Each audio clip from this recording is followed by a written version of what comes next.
नमस्कार, मी अक्षय तुमचं स्वागत करत आहे अक्षय हेल्थ टिप्स या यूट्यूब चॅनलमध्ये। आज आपण एक अशा विषयाबद्दल बोलत आहोत जो काळा इतका जुना आहे पण तरी आज पण बऱ्याच जणांना त्रासदायक ठरतो। तो आजार म्हणजे गालफुगी। ती कशामुळे होते याच्या मागे काय रहस्य आहे ते आपण शोधूया। पण गालफुगी सहसा 2 ते 12 वयोगटातील मुला-मुलींवर याचा अटॅक होतो। यातील काही मुला-मुलींना लसीकरण सुद्धा झालेलं नसते। गालफुगी हा एक व्हायरल इन्फेक्शन आहे जे गालफुगीच्याच व्हायरसमुळे होतो।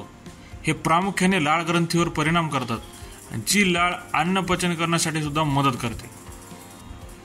जेव्हा गालफुगीचा आपल्याला संसर्ग होतो तेव्हा आपल्यामध्ये डोकेदुखी, ताप, थकवा यासारखे सिम्पटम दिसतात। गालफुगी ही फक्त लाळ ग्रंथीवर थांबत नाही, ते आपल्या ब्रेन, पॅनक्रियाज, रिप्रोडक्टिव्ह ऑर्गनवर देखील इन्फेक्शन करू शकतात।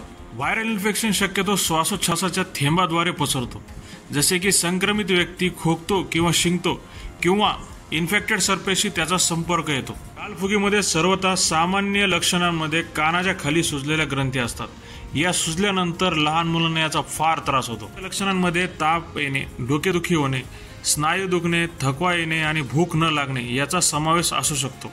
पण गालफुगीचे इन्फेक्शन जर जास्त वाढले तर मेंदूज्वर, बहिरेपणा किंवा वंध्यत्व यांसारख्या गुंतागुंतीचे आजार सुद्धा होऊ शकतात। गालफुगी टाळण्यासाठी एक सोपा आणि प्रभावी मार्ग म्हणजे त्याचे वॅक्सिनेशन। MMR वॅक्सिन जी गोवर आणि गालफुगी तसेच रुबेलापासून सुद्धा संरक्षण करते। ही लस प्रामुख्याने मुलांसाठी आणि प्रौढांसाठी शिफारस केली जाते। गालफुगी हा एक व्हायरल इन्फेक्शन आहे जे प्रामुख्याने लाळ ग्रंथींना अटॅक करतात, परंतु उपचार न केल्यास गुंतागुंत देखील होऊ शकते।